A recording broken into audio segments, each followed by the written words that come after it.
सभी विद्यार्थियों को नमस्कार। आज हम पंडित दीनदयाल उपाध्याय शेखावाटी विश्वविद्यालय सीकर के हिंदी साहित्य स्नातकोत्तर उत्तरार्ध में द्वितीय प्रश्न पत्र प्राचीन एवं निर्गुण काव्य के अंतर्गत समाहित कबीर के पदों को पढ़ने जा रहे हैं। विद्यार्थियों, जैसा आप जानते हैं, मध्यकालीन कवि यानी भक्तिकालीन निर्गुण भक्ति धारा के प्रमुख कवि कबीर किसी परिचय के मोहताज नहीं हैं। कबीर ने अपने समय को, तात्कालीन परिस्थितियों को खुली आंखों से देखा और न केवल देखा बल्कि उन्होंने उन परिस्थितियों को भोगा। इसलिए उनके काव्य में हमें तात्कालीन परिस्थितियों के दर्शन तो होते ही हैं, साथ ही उनका जो भक्ति का पक्ष है वह भी इस काव्य में देखने को मिलता है। कबीर क्रांतिकारी संत हैं और वे निर्गुण ईश्वर को मानते हैं। इस तरह से हम ये देखते हैं कि कबीर ने तात्कालिक समाज में व्याप्त अंधविश्वास, पाखंड पर भी कुठाराघात किया है, जो उनके पदों में स्पष्टतः देखने को मिलता है। आज का हमारा जो प्रस्तुत पद है उसमें कवि कबीर उस परमपिता परमेश्वर ईश्वर के बारे में बात करते हैं, उनके निवास स्थान के बारे में बात करते हैं। तो आइए सबसे पहले हम कबीर के इस पद को पढ़ते हैं।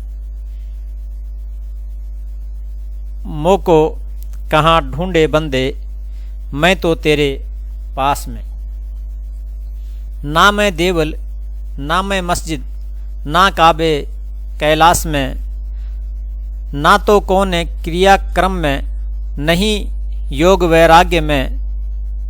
खोजी हो तो तुरंत मिली हूँ, पल भर की तलाश में।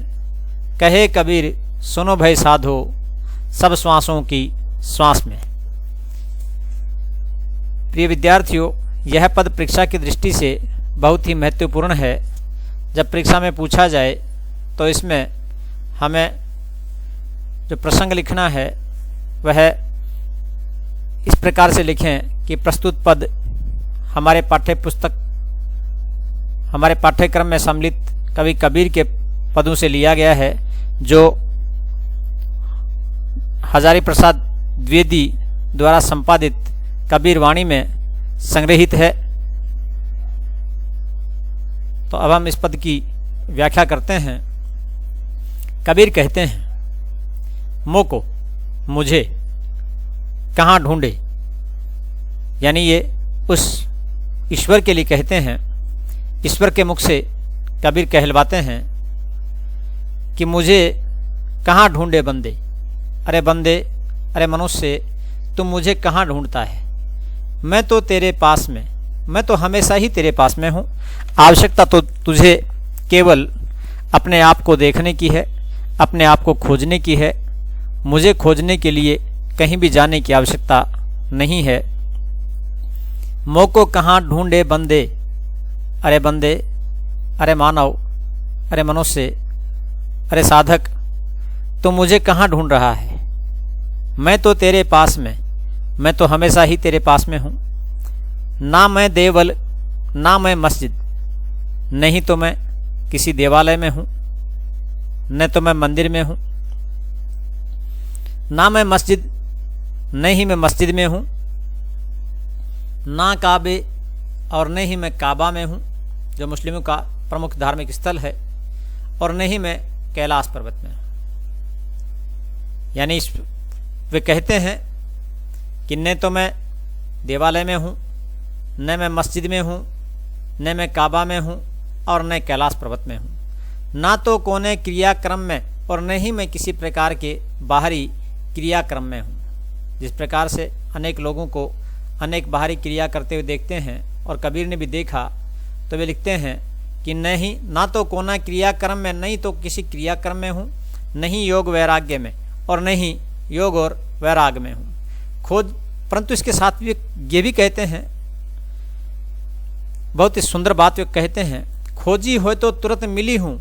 अगर तुम खोजी है, तुरंत मिली हूँ, तो मैं तुम्हें तुरंत ही मिल जाऊंगा, पल भर की तलाश में, केवल पल भर की तलाश में, मुझे बहुत अल्प समय में भी मैं आपको मिल जाऊंगा। अगर तुम खोजी है, अगर तुम वास्तव में ही मुझे खोजना चाहता है, वास्तव में ही मुझसे मिलना चाहता है, ईश्वर कहते हैं कि अगर तुम वास्तव में ही उस ब्रह्म से मिलना चाहता है तो उसे खोजने की आवश्यकता नहीं है, वह तो बहुत अल्प सी खोज में, यानी बिल्कुल तुम्हारे पास ही मिल जाएगा। कहें कबीर सुनो भाई साधो, कबीर कहते हैं रे साधो सुनो, रे सजनो सुनो, सब श्वासों की श्वास में, मैं तो सब श्वासों की श्वास में हूँ, मैं तो सभी सांसों में समाया हुआ हूँ, मैं तो तुम्हारी सांसों में समाया हुआ हूँ।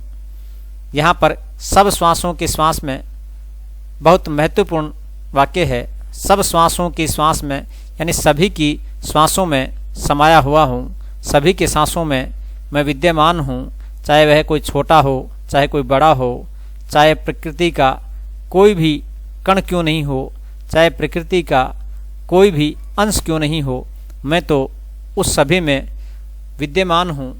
तो कबीर ने इस प्रकार से ये कहा है कि ईश्वर को कहीं भी खोजने की आवश्यकता नहीं है, उसे किसी बाहरी जगह खोजने की आवश्यकता नहीं है, वह तो मनुष्य के अंतरतम में विद्यमान है, केवल उसे वहीं अपने अंतर में ही तलाशने की आवश्यकता है। यानी कि कबीर कहते हैं कि ईश्वर को खोजने के लिए कहीं भी जाने की आवश्यकता नहीं है, न तो ईश्वर मंदिर में है, न मस्जिद में है, न काबा में है, न कैलाश में है, न किसी क्रियाक्रम में है, न ही योग और वैराग्य में है, वह तो पल भर की तलाश में मिल सकता है, और वह तो सबके सांसों में समाया हुआ है, वह तो प्रत्येक जीव में समाया हुआ है। इस प्रकार से कबीर ईश्वर का जो स्थान है वह मानव के अंतरतम में बतलाते हैं, सभी श्वासों में बतलाते हैं और सभी में बतलाते हैं। कबीर का इसी प्रकार का एक दोहा और भी है, जिसमें वो कहते हैं, लाली मेरे लाल की जिद देखूं तित लाल, लाली देखन मैं गई मैं भी हो गई लाल। यानी उस परम पिता परमेश्वर का जो लालित्य है, उसकी जो वह जो विद्यमान है वह सभी जगह है, सर्वत्र है, उसको कहीं भी खोजने की आवश्यकता नहीं है, वह तो सृष्टि के प्रत्येक कण में है, चराचर सभी में है। तो इस पद में भी कबीर का यही भाव परिलक्षित होता है कि मुझे कहीं भी खोजने की आवश्यकता नहीं है, मैं तो सृष्टि के प्रत्येक कण कण में विद्यमान हूँ। तो कबीर कहते हैं कि अरे भक्तों, उस ईश्वर को खोजने के लिए खोजने के लिए कहीं भी जाने की आवश्यकता नहीं है, वह तो सभी के अंतरतम में विद्यमान है। इस पद का भावार्थ समझने के पश्चात हम ये भी समझना चाहते हैं कि इसमें जो अन्य और दूसरी जो पंक्तियां हैं जो अन्य पुस्तकों में मिलती हैं, उसमें एक दो पंक्ति और मिलती है कि ना मैं झगरी ना मैं भेंडी, ना मैं छुरी गंडास में, नहीं खाल में नहीं पूँछ में, ना हड्डी ना मांस में। और फिर अंतिम पंक्ति के पहले यह पंक्ति भी मिलती है, मैं तो रहो शहर के बाहर मेरी पूरी मवास में। इस प्रकार से ये जो अधिक पाई जाने वाली पंक्तियां हैं उनका भी यही भाव है कि मैं बलि देने में या कुर्बानी के जितने भी उपकरण हैं उनमें भी भगवान नहीं है, और भगवान को कहीं भी खोजने जाने की आवश्यकता नहीं है। इस प्रकार से अगर हम इस पद में विशेष के रूप में देखें तो कबीर ने ईश्वर की सर्वव्यापकता पर बल दिया है। कबीर ने ईश्वर के निवास स्थान प्रत्येक व्यक्ति के श्वास में बतलाकर सभी मनुष्यों की एकता पर बल देते हैं। कबीर ने अंधविश्वास, पाखंड आदि का भी विरोध किया है, जो कबीर के आप अन्य पद में भी पढ़ सकते हैं। कबीर के ऐसे बहुत से पद हैं जहाँ पर वे बाह्य आडंबरों, अंधविश्वासों का घोर विरोध करते हैं। प्रस्तुत पद में भी कबीर ईश्वर की सर्वव्यापकता पर बल देते हैं और वे ईश्वर को सृष्टि के प्रत्येक कण में विद्यमान बतलाते हैं और उनके लिए कहीं भी मंदिर में, मस्जिद में, काबा में, कैलाश में या किसी प्रकार के बाह्य क्रियाकलापों पर वे बल नहीं देते हैं, अपितु वे कहते हैं कि ईश्वर तो सभी मनुष्यों की श्वासों में अर्थात प्रत्येक सांस में समाया हुआ है। इस प्रकार से आपने इस पद को पढ़ा और इसका अर्थ समझा। मुझे उम्मीद है आपको बहुत अच्छे से समझ में आया होगा। जब ये पद परीक्षा में आएगा आप इसकी बहुत अच्छे से व्याख्या कर पाएंगे। आपने मुझे सुना, इसके लिए धन्यवाद। Thank you.